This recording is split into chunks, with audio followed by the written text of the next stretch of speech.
I pozdrav svima i dobrodošli u novi video. Danas imamo iPhone 15 Pro i imamo S23 Ultra. Iako bi najlogičnije bilo da poredimo Pro Max, trenutno ga nema, a i cenovno iPhone 15 Pro Max, uopšte ako možete da ga nađete, pošto je teško da se nađe, cenovno je oko 1500 eura. Ja sam ovaj telefon nalazio za 800. I kad je razlika tolika, apsolutna je preporuka za S23 Ultra.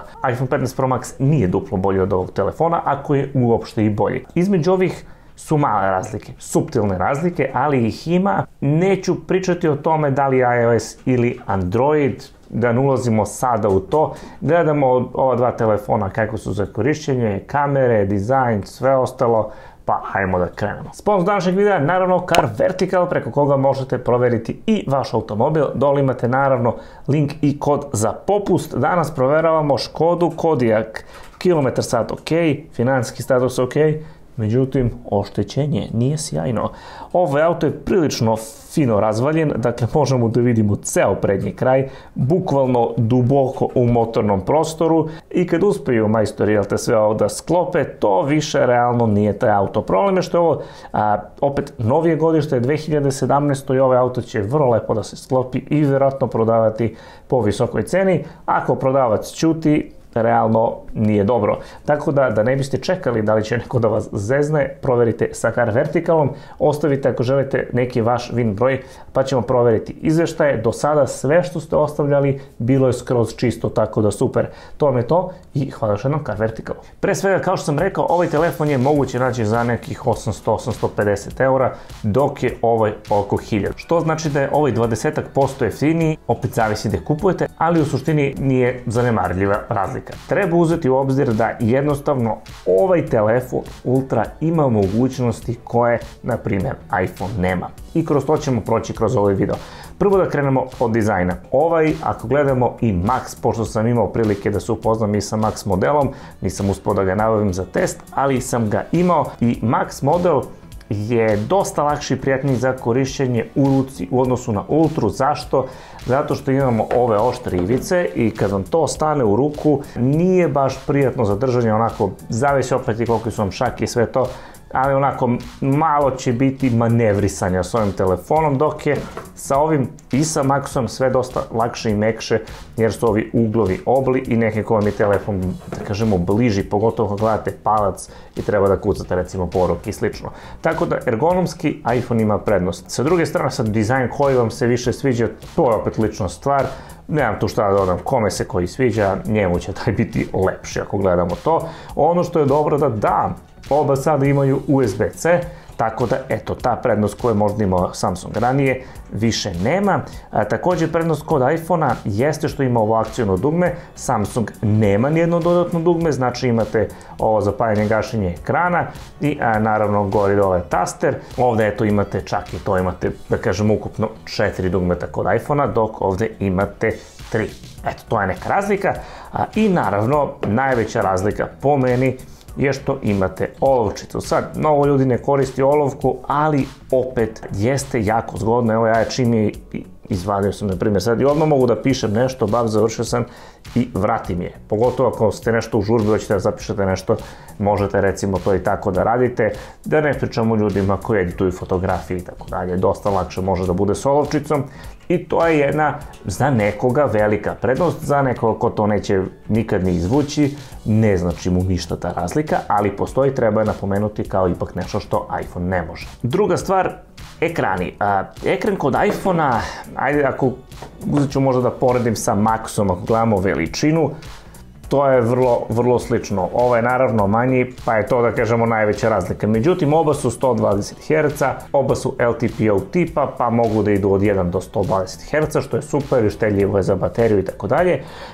Prednost kod ovog telefona po meni je to što imamo samo ovaj mali kružić gore lepo za bateriju, dok ovdje imamo ceo ovaj kao notch, odnosno Dynamic Island. Sad, taj Dynamic Island ima neke svoje funkcionalnosti, nisu loše, iskreno navikne se čovjek, na primjer, kada naručim dostavu ili tako nešto, meni, na primjer, ovde na ekranu piše za koliko stiže i tako dalje, ne moram da ulazim u aplikaciju, ne moram da koristim neki widget i slično, tako da ima to svojih prednosti, tako da to je nekako, da kažemo, izjednačeno. Ono što mi se sviđa kod Samsunga, što nema više one preterane zakrivljenosti, jer onda i slika na ivicama nije baš dobra, tako da toga nema praktično i sve to deluje jako, jako dobro. Tako da odlični ekrani, prednost kod iPhone-a je što može da bude svetli do 2000 niti je maksimum, dok je kod Samsunga 1750 niti neki maksimum. Tako da je to mala prednost tu kod iPhone-a, ali ekran je odlični i bit ćete zadovoljni sa oba. Performanse, to je na primjer zanimljiva tema. Prednost naravno dajem iPhone-u jer novi chipset, moći će da igra one igrice sa konzola i sve to, tako da apsolutno prednost je kod iPhone-a.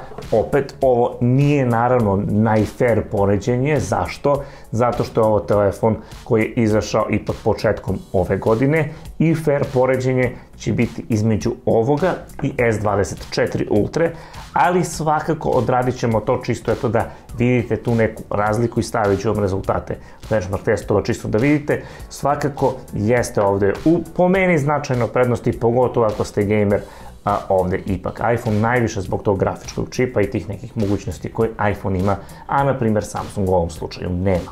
Sada, možda nešto što najviše zanima ljude, kamere. Podelio bi ovo nekako u više kategorija. Prvo, kada gledate, mislim, telefoni su sada toliko dobri, slike i sve, to sve toliko kvalitetno, da više u dosta slučajeva nije stvar šta je kvalitetnije, nego šta se vama više sviđa. Tako da je to prva stvar. Dakle, pustit ću vam fotografije, vidjet ćete, pa jedna stvar od stvari koje treba da odlučite je prvo koje vam se više sviđa. Drugo, koje mogućnosti su vam bitnije. Zašto ovo govorim? Zato što recimo za fotografije po meni Samsung ima više mogućnosti. Glavna kamera je 200 megapiksela upoređeno sa 48. Jeste da su vam ovde fotografije 12 od 24, međutim kada upalite svih 200 imate 200, ali je to sporije i tako dalje. Ali imate mogućnosti, to je poenta. Ovde imate mogućnost za optički zoom koji je 10x, a sa digitalnim ide čak i do 100, dok je ovde maksimum 3. Do duše, kod Max modela je 5. Da ne pričam i o samom softveru, da imate onaj Pro mode, mnogo više stvari možete da čačkate nego na iPhone-u kroz naravno njegov softver koji je opet dosta pojednostavljen. Tako da sa strane fotografija i da kažemo mogućnosti, a ovaj telefon ima više mogućnosti. Sa strane koje vam se slike više sviđaju, pogledajte sami.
E sad, ono što je meni bitno i zašto ja uvijek biram iPhone je video. Znači, apsolutno najbitnija funkcionalnost meni na telefonu je video. I opet je tu iPhone bolji. Dakle, možete vidjeti i na YouTube-u brojni youtubere koji samo iPhone koriste za video i to stvarno izgleda vrlo slično nekoj profesionalnoj kameri, opet ne identično, ali ako dodate YouTube kompresiju i sve ostalo, izgleda stvarno jako dobro. Evo, i Muđe sad snimao vlogmas, pokvario mu se objektiv, snima iPhone-om, izgleda odlično. Ja sam sve vlogove snimao iPhone-om, vodim pola jednog kanala samo iPhone-om, dakle, može, realno može.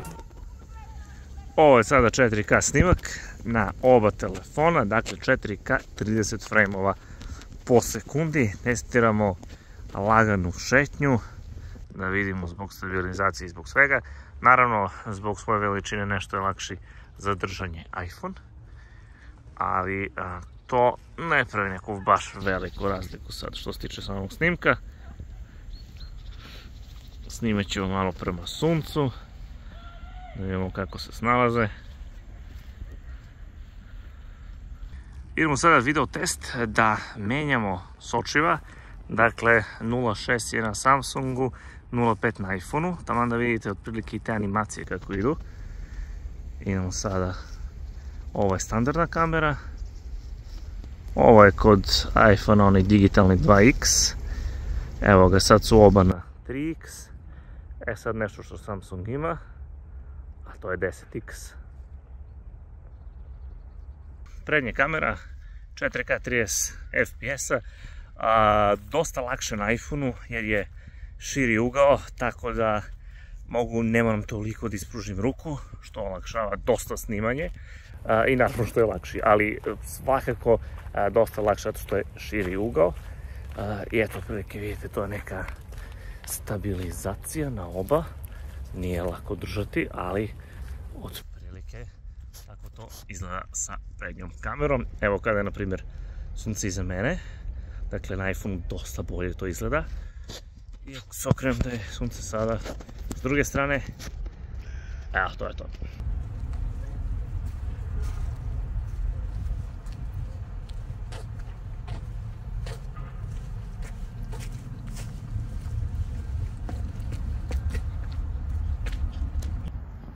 Ovo je 4K snimak, 30 fps, naravno noć, ima malo svetlosti, ali ne preterano. Idemo sada malo teži test, ovo je ultra wide kamera, pa ću opet ono da prebacujem na glavnu, gdje si kucao, ovo je glavna. I da vidite i stabilizaciju, noću je naravno to najteže. Pa idemo puta 3.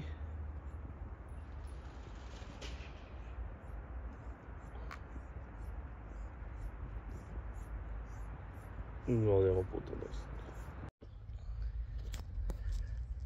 10. Evo ga video prednjom kamerom, čisto vidite otprilike kvalitet. Krećem se, naravno, trudim se da imate i taj doživljaj otprilike kako je kada se krećemo. Evo malo statike, menjamo odakle nam dolazi svetlost, hladno je i to je to. Tako da, odlična video kamera kod iPhone-a. Opet Samsung ima možda malo više tu nekih mogućnosti, ali ako govorimo o čistom kvalitetu, upali, snimaj, onda je iPhone definitivno u prednosti.